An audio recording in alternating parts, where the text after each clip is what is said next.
Hello, my name is Dishne Matthew York. Welcome to St. Martin.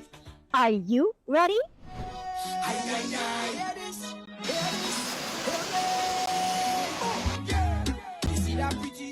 Welcome to the heart of the Caribbean, where the sun kisses the sand and the spirit of St. Martin never sleeps. St. Martin is not just an island, it's a celebration of life, a place where every moment is a new adventure. Whether you're here with your family, your significant other, or flying solo, we've got something special just for you. Our calendar is bursting with excitement all year round. In February, join the rhythm of St. Martin's Frontside Carnival for a spectacle of colors, dance, and music that will ignite your soul. The St. Martin Carnival on February 15th at Marigot Square promises an evening of joy and cultural richness. March brings the world-famous Heineken Regatta and the St. Martin Festival, where the beats are as hot as the Caribbean sun.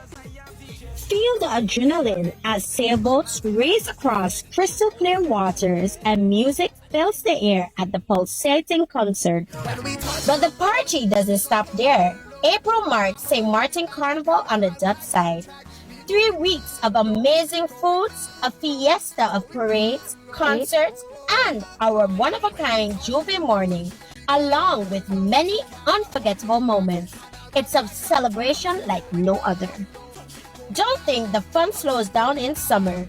We keep the vibes high with summer jams, a season-long parties and activities that keeps the island pulsating with energy. And just when you thought it couldn't get better, July brings the Qualichi Festival, a showcase of local and international talents and culture that will leave you mesmerized. In November, the Frontside hosts the Gastronomy Festival. A culinary journey awaits, where top chefs craft exquisite dishes, weaving tales of tradition and taste. Join us at Grand Cast Boulevard on November 10th for a night of gastronomic delight. You see, here in St. Martin, there's no such thing as a slow season. We're always in full swing, always buzzing with life. As the international hub of the Caribbean, we welcome guests from all walks of life.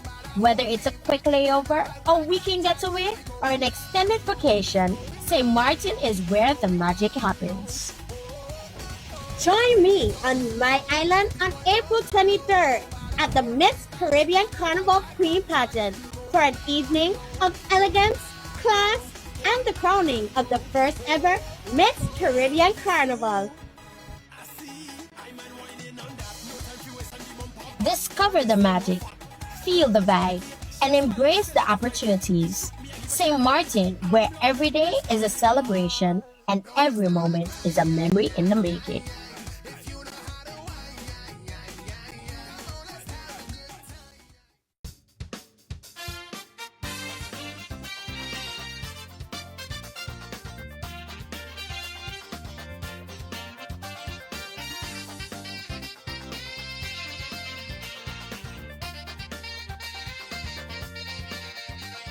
At SXM, we're taking travel and tourism to new heights.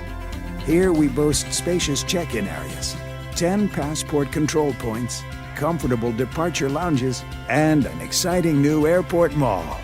Finally, there's an airport in the Caribbean that takes your travel plans as seriously as you do.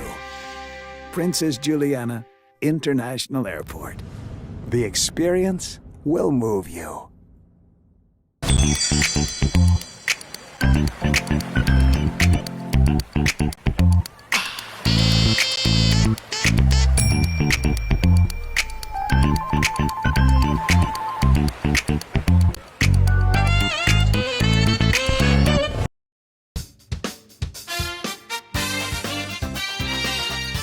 It's that most wonderful time of the year. No, we're not talking about Christmas. We're talking about Carnival, or, Bacchanal season. And Bacchanal it is. You'll always be a part of me. DJ Bass, the best stuff from Ellie. No one is gonna ever change me.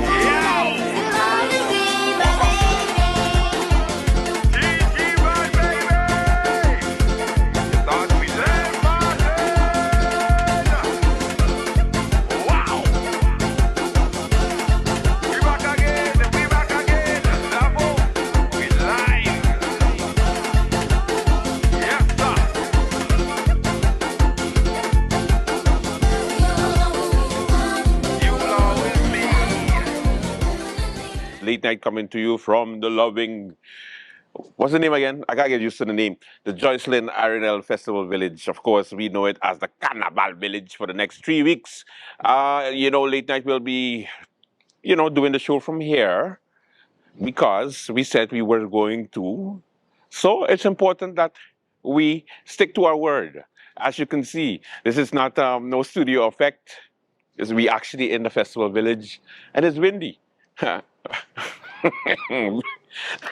Very windy. Of course, I know you missed us over the past days, but relax, we're here. And we were preparing for the Carnival season. Of course, Shocks Media will be in the festival village. We're going to be bringing you some great productions. We got Juve morning coming up. We got the parade, which we're going to be streaming live in collaboration with Telem. Of course, Telem group of companies always bring the streaming to you. So we're going to be doing that. So make sure you stick with us all throughout the Carnival season. All right. Now, also, it's important that we mention that, we will be also bringing you the lunchtime specials. It's important for you to know what's for lunch, who's selling what, where's the best booth to go to. So, booth holders contact, all of our representatives as we have different programs under the wonderful umbrella of the different companies that is involved in the production. Okay.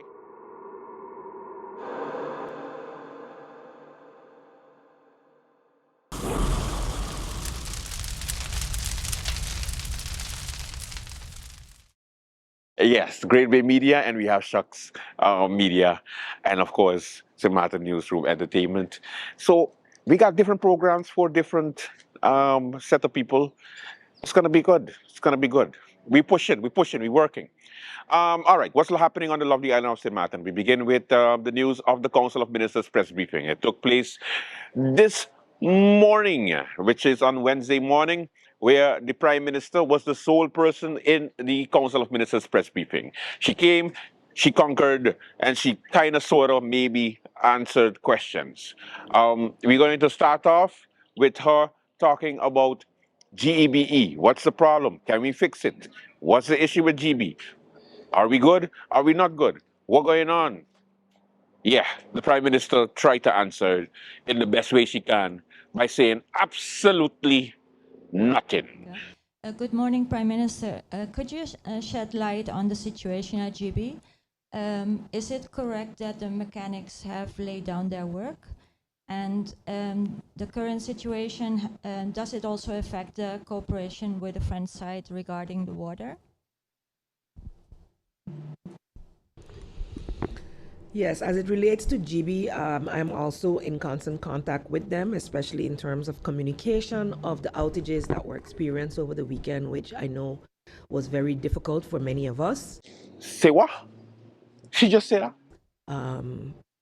They have updated that they're using their Facebook pages, etc., to update, and other social media. I also encourage them to also look into, for instance, SMS via our telecommunications, and they are still finalizing that process, so that they have not finalized it as yet, but they are also looking into ways to expand the manner in which they communicate. She just said that. Oh, we're sorry. We're so sorry. What has taken place at the plant were due to challenges that they face, and whether mechanics have indeed done that, I have not received that report. Because GB just do what they want. Internal HR matters don't necessarily come up to the shareholder and our Council of Ministers directly. Because you don't know what you're doing. But I will inform or try to get that information to find out what may or may not be adding to the pressures and burdens with the when we have issues with the electrical supply from our power plant. Because you don't know what you're talking about. So I can update that only when I get that information from GEBE. GB going to continue to cut off either way, even though they're sorry, they're going to cut off either way. But I did forget to mention that I believe last week we were asked about, or maybe it was on the floor of Parliament. I get confused. Say what? She just said that? Forgive me. Returning certain relief programs to GEBE, and indeed the senior relief program had already been approved to restart, and seniors are asked to visit the office from Friday, April 12th and Saturday, April 13th, as well as next Thursday, 18th, 19th, Friday the 19th and 20th to register for that relief. So, of course, if you're unable to visit the offices, I would suggest that you give a power of attorney, a proof of life, and your, of course, address IDs, etc., to a living relative who can then do the necessary back and forth movements for you.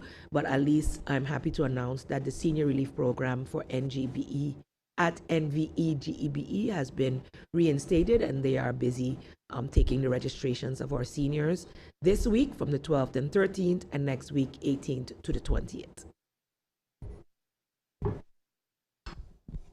Sorry, the other part of the question, if the cooperation agreement with the French side regarding the water is affected by the situation at GB? As far as I know, no. In fact, with that discussion for the water, we're also having discussions, and I do have a meeting next week, I forgot to mention, with our French counterparts, which would include the Prefet and President Mussington, so both the collectivité as well as the Prefet, to ensure we cover all bases. And I will be taking up the further discussions also as it relates to collaboration for electricity. So the water took place already, and we are working. This is one of the things that we hope to be able to collaborate on concretely moving forward. So that hasn't been affected. The water hasn't been affected, and we're looking to find solutions to share electricity as well. Okay, listen, I think GB need to at least, come on late night, and tell us what is happening so that we can let the people know what's happening, because they're saying that they're going to put it on their Facebook means absolutely nothing. Absolutely nothing. So, GB, if you're listening, check out late night. Yeah. All right? Okay. She did get to answer some more questions. And who's she? Of course, the Prime Minister. She did give some more information based on questions that were asked by the media. So take a look for yourself. Prime Minister, it's been advocated by the various political parties forming the government in The Hague that the CAS country should become an extraordinary province within the Kingdom of the Netherlands Antilles. I'm sure you have taken note of that report. What's your initial reaction? I believe there is not one CAS country that would agree with that. And we have been, over the past 4 years, increasing our responsibilities, increasing our accountability for that responsibility. And I think most of us have grown in that respect. I know for sure St. Martin has grown in that respect, and we have increased our communication and collaboration with the Netherlands. So those parties that are talking about that surely do not understand the dynamic of the authorities of these individual countries within the kingdom, and ensuring our autonomy is something that we as CAS countries will continue to do. I don't see a change in that in the foreseeable future, and should the finalization of the new government bring such a wave of movement, then as countries we will have to collaborate to ensure that it does not damage the autonomy that we've gained thus far, as well as the collaboration. As a matter of fact, we are looking forward for a meeting on the 24th of April. And of course, with the transition, it is a matter of will I go or will another Prime Minister go, in order to sign a kingdom cooperation agreement, so that these three countries have more access to what I've mentioned here before, the Growth Fund, the SDE Plus funds, and other funds that would help to build our resiliency, which the Netherlands sees it as important to support the countries with, not in a loan, but in direct financing. And that is not through a World Bank or anything else. So over the past 4 years, I have said that St. Martin is a place where dreams can be achieved and opportunities abound for our people. And with every agreement we sign, we see more opportunities for our people and remaining within this. In fact, growing our financial independence so that we can one day actually move toward independence. And I think that is a process we have to seriously discuss as countries. Prime Minister, recently, about 2 months ago, there was a Legionella detected at the Daily Herald, and all the water shut off for a few days to clean it out, which is very peculiar because it's a building where there's always people day and night, and a lot of water is used, especially for printing. So the question is, now that there's an ad placed whereby VSI is going to do, for the first time, I believe, check drinking water, tap water at different locations. Is there any information about, because it was detected by GB, and it's also a bit peculiar that inspectors of GB come to the Daily Herald to test water and then find Legionella. Are there any reports about Legionella in the reservoirs of GB? It's GB does testing at more than one location. I can tell you this for a fact. In my 20 years in education, on a weekly basis, they would go to all the schools to test water. They test water at their source, so what they send out, but of course it travels to the different homes, businesses, etc. through pipes. And so it's tested at the source and is good at the source.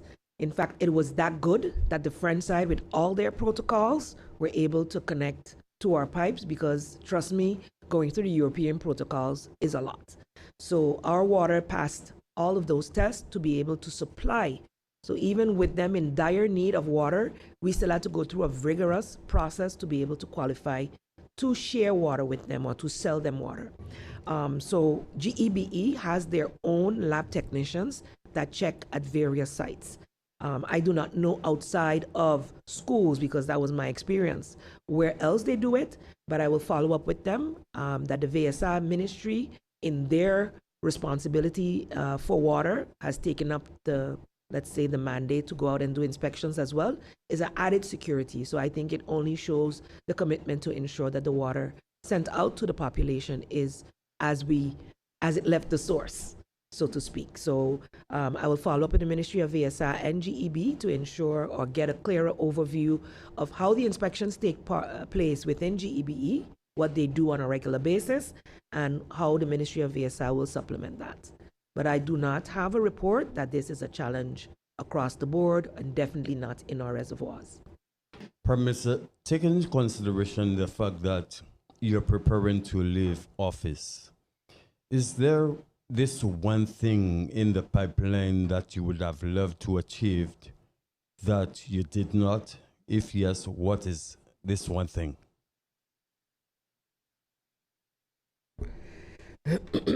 One thing would be, I can't give you one thing, Stephen, but I know for sure one of the things that is still pending, which can happen, or it might happen with the next government, is what was initiated in terms of the improvements for our civil servants. Requires legislation. As I mentioned before, it was at the Council of Advice, the main one for the changes, and I know everyone is asking, when will we finally see that increment on our salaries, the civil servants? So of course I'd like to have that finalized, and so we are looking forward. In fact, I got a message just last evening, this morning, where is it and how far and when do we expect this to happen? Of course, the legislation that requires to go to Parliament will have to go, but the other is a national decree where general measures would then be signed off by governor and myself. If those are achieved before a new transition, I will be very happy. But even if it happens in the next government, I'm still happy, because it's a decision that, it's a process. It was taken in due time. I would like to see all of the other discussions that we had with our unions come to fruition, because government is on the same page with them in terms of improving the conditions for our civil service, not just in remuneration, but in working environment and the like. Another thing that has weighed heavily on me is, of course, the situation with the SER. And we are still trying to actively resolve the impasse because of the Employers Association, the dispute, and the ILO recommendations. Hopefully that will be resolved within the next couple of weeks, so that the necessary legislation that impacts St. Martin can be handled. That is something that has been pending now since last year, June. And despite our best efforts as government, a lot of times our passion to solve this problem has been used against us. And though we have positive verdicts in our court of law, an ILO recommendation still blocks a large segment of society, business representatives, from being a part of the SER. We are seeking a solution, and barring that solution being found, we will make do with what we have, because sitting in this function, I've realized that we have to take tough decisions in tough times, but we have to look at the greater good of the population, and hopefully the many egos that are impacted by the impasse or that are causing the impasse will reflect on this and see the greater good of our community in getting the SER up and running. A lot of what I have championed here, that growth fund, signing those agreements, because that was always said was a pipe dream and that we would never get access to those funds. Of course, I would like to be the signatory on those agreements, but as long as St. Martin can sign those agreements, then I am proud for St. Martin, because it's not about me. It's about the people of St. Martin. And when I move over 100% to the Parliament of St. Martin, I get to hold the government accountable for all those decisions that we made in the interest of the people of St. Martin and to ensure continuity. There is a lot of legislation that needs to be upgraded. And for me, those are the priorities that any government coming in will have to focus on, because government is continuity. And I want to ensure that the hardworking civil servants do not become disheartened and demotivated moving forward because of maybe a change in trajectory and a stagnation of progress that have finally been made. Prime Minister, during the budget debates, it was revealed that some 350 building permits were issued in a year's time, but there was no mention of the civil works permit that is has to be applied for in addition to the building permit for excavation and making roads or parking spaces, taking down trees and other civil works. Last year, it was announced that there was a 2023 budget, there were 24 civil works permits on a total of 300 building permits. How is it possible that building permits are issued without these permits for civil works? That's a good question, which of course I will have to follow up with the Ministry of Romy on. I must say also a happy birthday to our Minister of Romy, who returned from his medical leave and is celebrating his birthday today. But I will definitely forward this information to the Ministry of Romy for response. In the budget meeting, they're talking the guilders and cents in terms of revenues for government and why having building permits approved on time ensures the income for government. The civil works permit, in terms of the technicality of when those are issued, I know that the ministry has put in place a more rigorous process so that they have pre-approved architects, so it doesn't take as long for the review of the actual building permits. And civil works depends on what type of work they are. So since I don't have the technical knowledge of these things, I don't want to go into it. But how that process rolls is something that I would allow the Minister of Romy via the ministry to give an answer to, and I'll pass it on to them. Could we please get the information about the amount that is attached to it? Because each civil works permit costs 300 guilders. So that in what sense? Please clarify. There is a 6 weeks that people can object to the civil works permit being issued, and 150 has to be paid up front and 150 after. So it's for each civil works permit, it would be 300 guilders. So the total, if there's 300 building permits, logically there would be something like 300 civil works permits. I can't say that that's a logical deduction because some projects are larger than others. Some take a longer time. So you get a permit now, you don't start. I know people who have gotten their permits that never started to build. So that could be part of the difference in terms of the civil works permit vis-a-vis the building permit. I really don't have the technical information on that. But hopefully those who are listening from the Ministry of Romy to your question understand it in its entirety. And if not, I will have them revert back to you in writing if it's unclear. Prime Minister, earlier on you said that the incoming government will have quite some legislations to at least update. Can you elaborate a bit more on that? Is there any legislation in particular that you would love to at least see the incoming government taking under its wings almost immediately? I would have to wait until the transition document is finalized to see what and where the legislation is, because some of it has already been initiated. Some of it is at the Council of Advice, has to come back to the Council of Ministers to then go to the governor to send on to Parliament for handling. So different legislation pieces are different processes. Some are LB-hums, so national decrees with general measures, which do not need to go to Parliament, and others might be shorter, possibly. So depending on what it is, some are at legal affairs, some are within the ministries themselves still being worked on. Some still need the start notizie to be finalized, which is the general statement by the ministry as to what they want to achieve with a particular piece of legislation. But we have a lot of legislations, as I'm sure you would remember our Minister of Justice saying, already in place, but not being enacted. Sometimes you have a legislation that needs further elucidation in a national decree or in a national decree with measures. And that is what is really taking the time. I think ensuring that we can get the people in place to assist with these legislations is a priority also. We started that process. We've gone out there. The Carriera Burst was successful, but will it yield the needed human resources to finish the work? I'm not sure. But definitely any legislation that, as I mentioned before, finalizes the process to improve the workings of government itself. All of those that are attached to the reform measures within tax reform, there are several that are in different stages of execution. I'm sure the Minister of Finance in his presentation in Parliament mentioned some of them, and we would want to see those tax reforms because we've been under a very archaic system.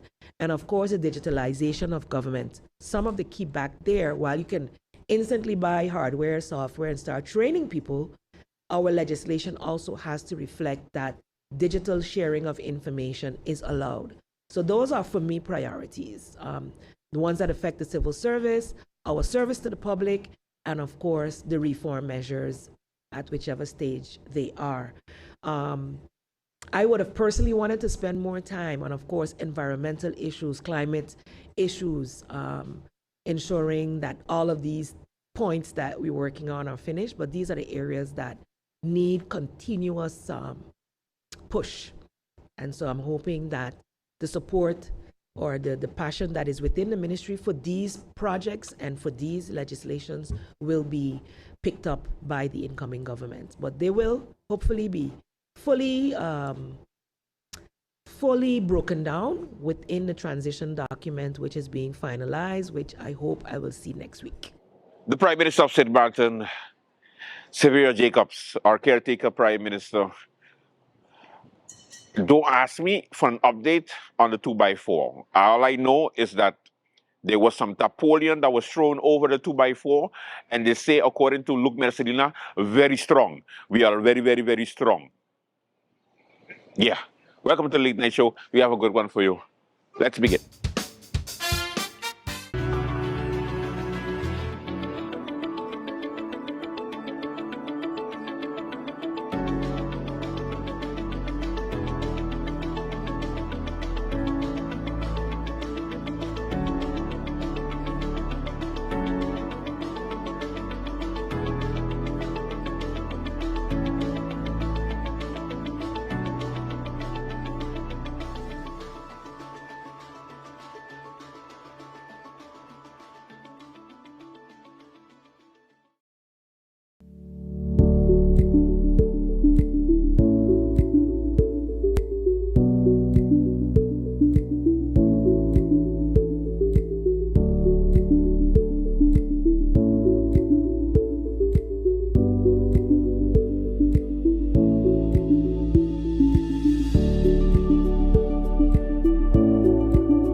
Hi,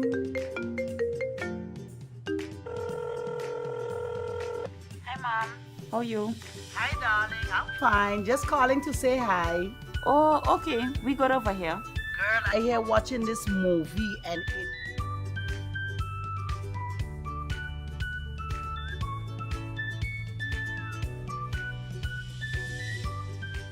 But, Mom, you finished all your minutes yet?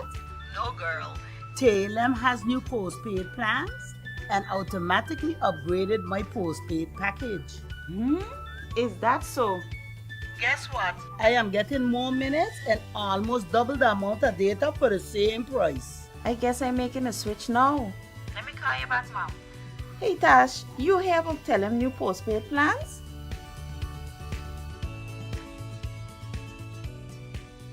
Welcome back to the Late Day Show.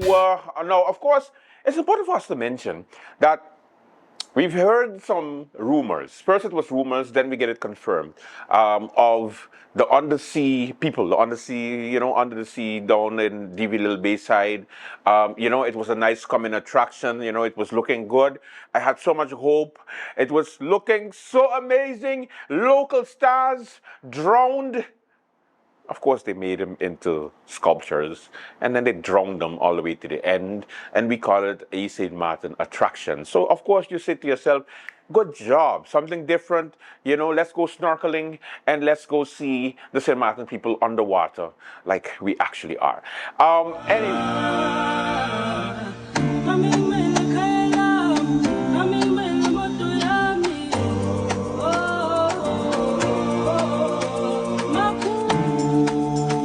Swim, you go all the way underneath. Oh, that's Dow. Oh, that's Spa Ben. Oh, that's a Reveler. Oh my God, it's so amazing. Until you get to hear stories of local people wanting to swim close to, over to the side of, and they being told no. It is not possible because that company owns the water by DV Little Bay, and they would have to pay $10 in order to enjoy a swim in the free fucking sea.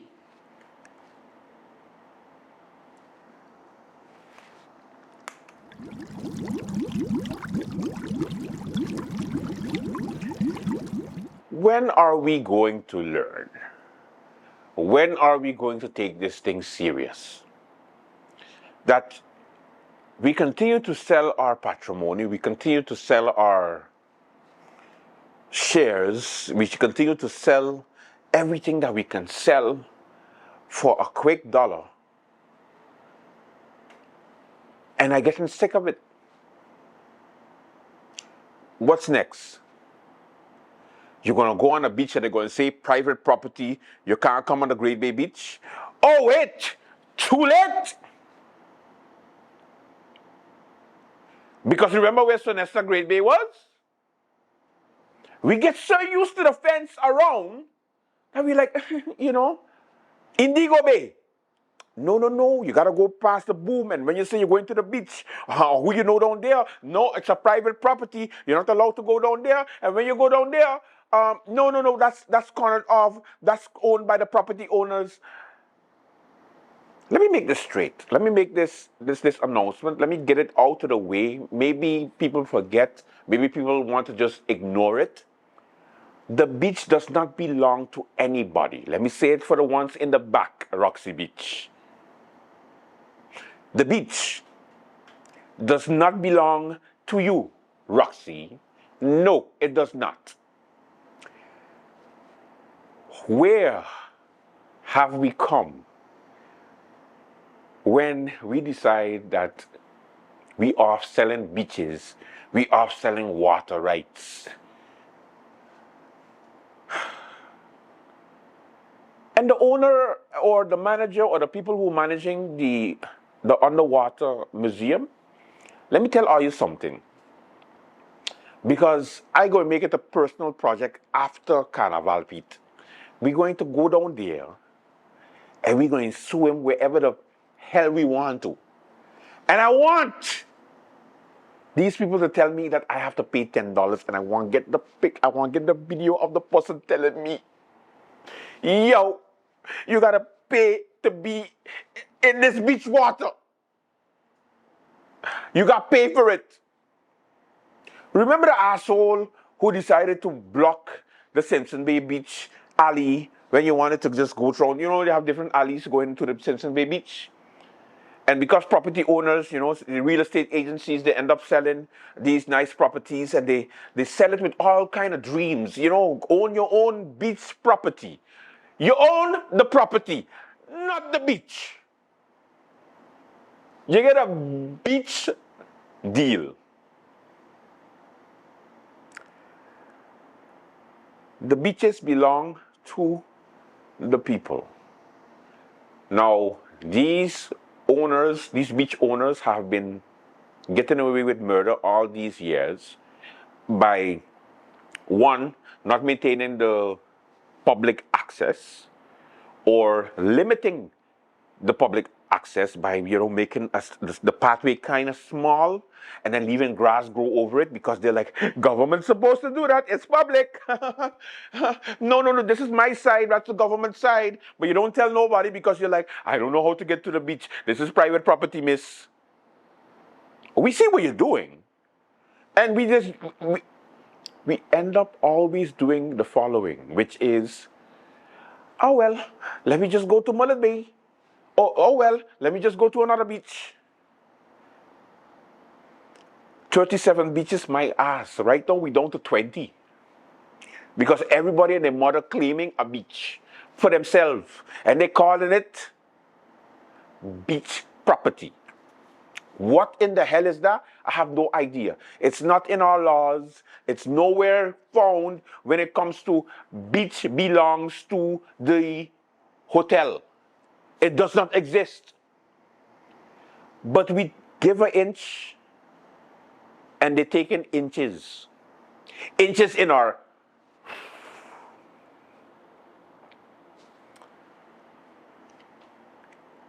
Somebody do something about it quick.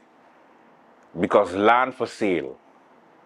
And we continue to accept it by just shrugging our heads, shrugging our shoulders, going like, man, don't be dramatic. It can't be that serious. What? You got to pay $10 to go and swim in Deep Little Bay water? Oh my God, that's ridiculous. Well, at least I don't swim there. It's not my problem, not my monkey, not my circus. Until it affects you. The beaches running out, people. How much beaches do you think going to be left if we continue to leave these jackasses take over our beaches by the name of property beach owner? Yeah, so you can't be here. I'm going to call the police. And the same damn police are going to be the ones to say, maybe you could go to the left side of the beach instead of the right side of the beach because that side is being utilized. You understand the words I'm using, right? It's being utilized by this apparent, this business, but it's not, it doesn't belong to them. They're just utilizing it. So just let them utilize it and you utilize over there. Why don't you utilize your ass? For the life of me, I don't get why we keep on accepting these son of a beaches. It's ridiculous. What's next? Clarence Derby on Mullet Bay? Too late. Anyway, that's another show.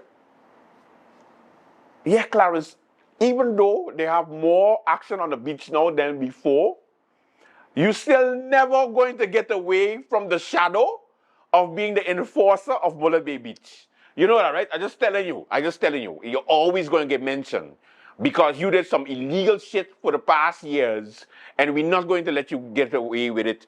I'm not going to make you forget about it because I was one of them who decided as a young promoter back in the day, Jesus, I feel so old, when I had to organize, I remember it was a volleyball barbecue for the Milton Peters College, and I my innocent ass went and put in for a permit, and they was like, yeah, sure, okay, go ahead. And I went and hosted this barbecue there. And I remember Clarence Derby coming with his tongues going like, you can't be here, this private property. My young ass was like, oh, I was scared to death of the man for years. Because he traumatized the shit out of me. I thought I was going to jail. Until I went to jail. That's a different show. But still, I was like, whoa. Sorry, no sorry. Okay, we going. Hey, come, no, we can't have the event. Let's go. We can't be on his beach. Little did I know about the laws. Coming back to DV Little Bay, it's very difficult to go DV Little Bay Beach because you have to go through hurdles. Stupid ass security company. Yes, I get upset every time I go down DV Little Bay and that stupid ass security guards always asking, where you going? But I don't know if you see my flip-flops, my colorful short swimming pants, my marina, but I'm definitely not going to rob DV Little Bay. I think I'm going to the beach.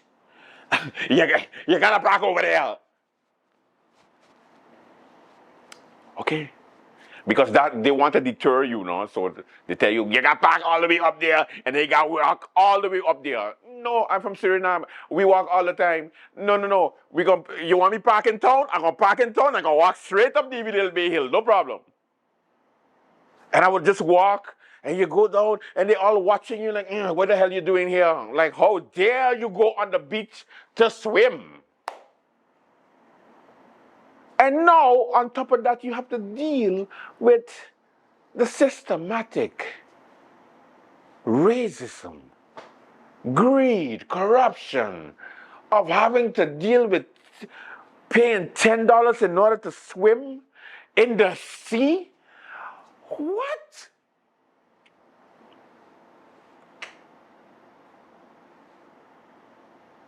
Where does the buck stop? Who are we going to hold responsible? Happy birthday, Egbert Duran, Minister of Romy. Let's go take a swim in DV Little Bay.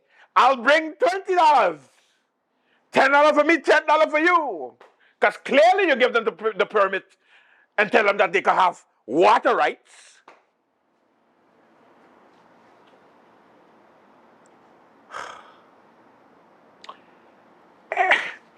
Listen, Pete, we going now.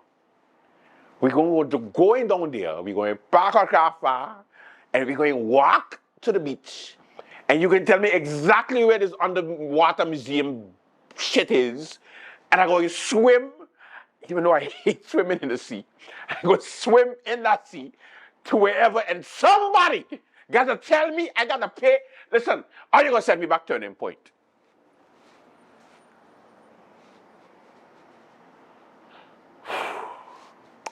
Who's that? Listen, I had a lot of pent-up anger for the past, 3 days I wasn't on, so leave me alone. But I just upset at the fact that we continue to accept these things because when I mentioned it to you, the first response to you is always outrage. What? Then the second is, do I swim in DV Little Bay waters? Not really. I like Muddle Bay Shark Hole instead. Yeah, I know about the shark hole. Anyway, so you're like, I don't really swim down there. Oh, well, not my problem. Next, when government forming, Andrew, no, we're going to talk about it. We don't set our standards. We don't, draw our line in the beach sand. Apparently not, because otherwise if you pass the line, you got to pay $10. Whew, okay, I'm done.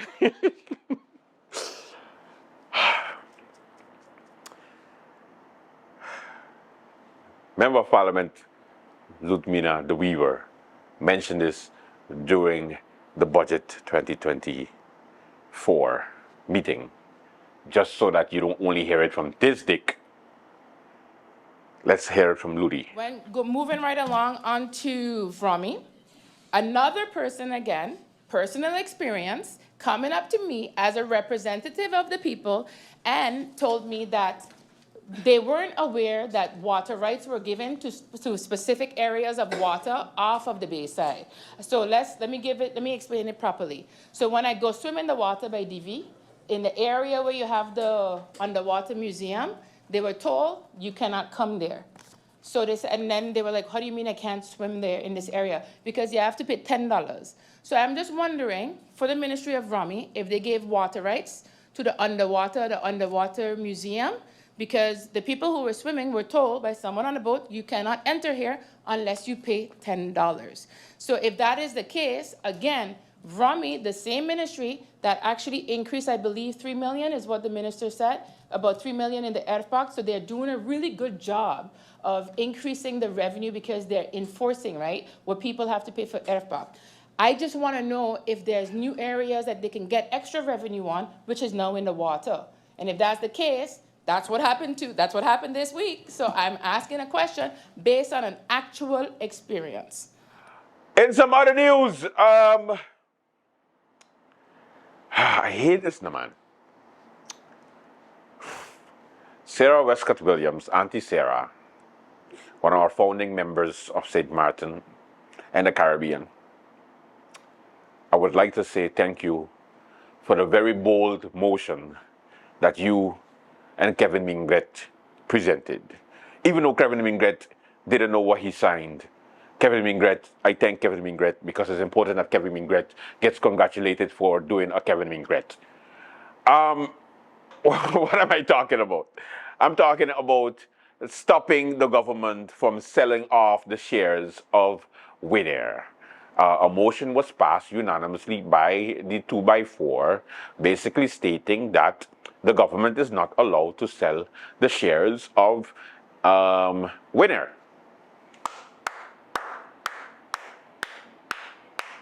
At least somebody is doing what they have to do. Somebody is earning their paycheck. Okay? Great move. Took place in Parliament. Take a look. That clears that one up.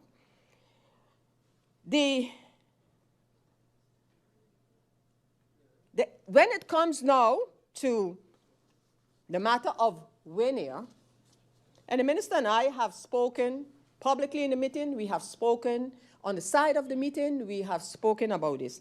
But minister, and again looking at an outgoing government and an incoming government, Madam Chair Lady, for this one, yes, I am maintaining a motion. And mind you, the motion is not saying for the minister to take out the 13.4 million guilders that he expects to receive from some shares of Winair out of the budget. Because clearly, that is plugging the budget. So I ain't gonna be the one to suggest take it out, and then on the other hand, still screaming for vacation allowance and the like to be paid out.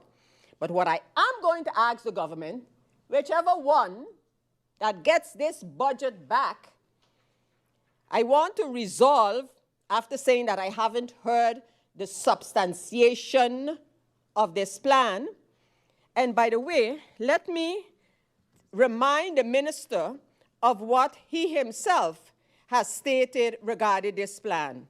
The minister stated, and I quote, "The board and management of Winair endorsed this initiative," it's about the sale of shares, "and an external entity was enlisted to conduct evaluations and further due diligence." Which external entity rather? And then the minister continues in his answer, "All eligible entities are involved in the discussion, and upon budget approval, we will have the authorization to utilize the funding once all underlying legislation providing the legal base for execution is in place." So my motion is simple and straightforward. Just asking the minister or asking the parliament to agree to instruct the minister, the government rather, not to finalize or commit to any sale of Winair shares unless due diligence has been performed, debated, and a potential sale has been agreed to by the Parliament of St. Martin. So that's that motion, Madam Chair. And while I'm at it, let me read the whole thing.